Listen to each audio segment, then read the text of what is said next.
আমাদের সংস্কৃতি, আমাদের সংস্কার সর্বদা থাকবে আমাদের সাথে। ভারতের মহান গ্রন্থ আর কাব্যের সম্পূর্ণ সংকলন। সাবস্ক্রাইব করুন তিলক। আমাকে বিদর্ভ নরেশের রঙ্গমহল অবধি যেতে হবে। ভাবছি যে একজন রাজার অন্তরঙ্গ মহলে আক্রমণ করা কোনো বিরোচিত কাজ হবে, ইয়া এটা করলে বীরত্ব লজ্জা পাবে না তো? আপনি এটা ভাবছিলেন, আর আমি এটা ভাবছিলাম যে আপনার মনে কোথাও রাজকুমারী রুক্মণীকে স্বীকার করতে কোনো সুবিধা নেই তো? কেমন দ্বিধাবোধ? গুরুদেব, আপনি তো সব ভালো করে জানেন যে এই সম্বন্ধ তো পুরাতন আছে, তাহলে দ্বিধাবোধ কেন? আমি জানি ভগবান, স্বয়ং নারদমুনি আমায় বলে দিয়েছিলেন, আর সে কারণে আমি মহারাজ ভীষ্মকে বোঝাবার অনেক চেষ্টা করেছি, কিন্তু তিনি নিজের পুত্র রাজকুমার রুক্মির বিরুদ্ধে কোনো কথা বলতে অক্ষম ছিলেন। ও অসমর্থ কেন হয়ে গেলেন? উনি রাজা, শাস্ত্র ধারণ করেন, কিন্তু কাপুরুষ। ওনার নিজের কর্তব্য পথে দৃঢ়তার সাথে দাঁড়িয়ে থাকার সাহস নেই, মনোবল নেই। আর এইদিকে দেবী রুক্মিণীকে দেখুন, একজন নারী, পরতন্ত্র আছে, অবলা, কিন্তু নিজের কর্তব্য পথে দৃঢ়তার সাথে দাঁড়িয়ে আছে।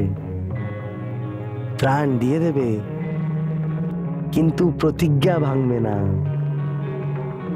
উনি সত্যি সত্যি একজন সাহসী নারী। ওনার মূল্য আমাদের বীরতা দিয়ে শোধ করতে হবে। এই বিষয়ে আমি ভাবছিলাম যে ওনাকে হাসিল করার জন্য কত অবধি যেতে হবে? শুধু ভগবতী দুর্গা মায়ের মন্দির অবধি। অর্থাৎ? প্রভু, আপনার চিন্তা এটাই যে কারোর অন্তরঙ্গ মহলে কি করে আক্রমণ করা যায়, এই চিন্তা ব্যর্থ। রাজকুমারী পর্যন্ত পৌঁছানোর একটা সরল উপায়ও আছে। ওটা কি? রাজবংশের নিয়ম যে বিয়ের আগে কন্যাকে গৌরী পুজো দেওয়ার জন্য দুর্গা মায়ের মন্দিরে যেতে হয়, আর সেই মন্দির নগরের বাইরে।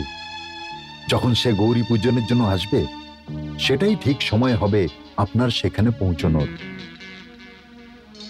কিন্তু এখন আর ভাববার সময় নেই। যা করা উচিত সেটা শীঘ্রই করুন।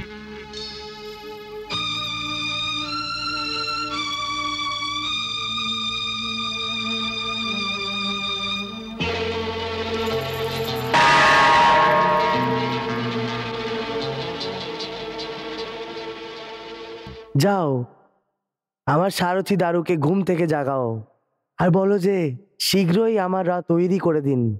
আর ওর কাছে যত দ্রুত এবং তেজগামী ঘোড়া আছে, ওদের আমার রথে জুড়ে দিতে। আমাদের এই সময় রাত্রিবেলায় প্রস্থান করতে হবে।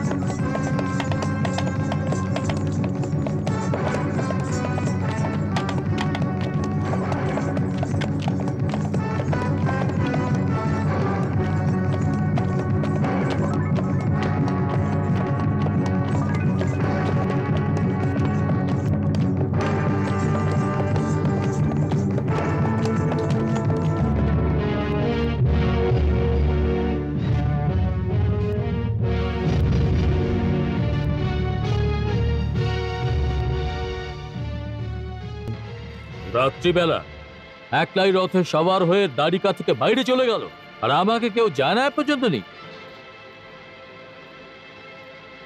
যখন ও নিজের সারথীকে ডেকে পাঠিয়েছিল তখনই আমাকে খবর দেওয়া উচিত ছিল, তখনই। ওর সুরক্ষার দায়িত্ব আমার উপরে। আর তোমরা ওকে একলা যেতে দিলে কেন? কেন যেতে দিলে? কোনো সুরক্ষা সৈনিক অথবা কোনো ঘোড়সওয়ারও ছিল না ওর সাথে?